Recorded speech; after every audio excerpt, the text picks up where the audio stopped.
ทนพอสัจจะผู้สายบ่มีปากก็บอกว่าหา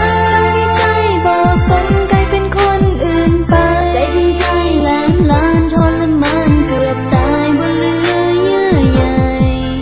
สุดท้ายเหลือเพียงน้ำตาคงบ่มีอีกแล้วที่ยังเคยเจ้าก็ง่ายวันนี้คนที่ดีหลอกกันคนนั้นเป็นเขาที่เฮาฮักหมดใจและก็ใส่ลมปากบอกหา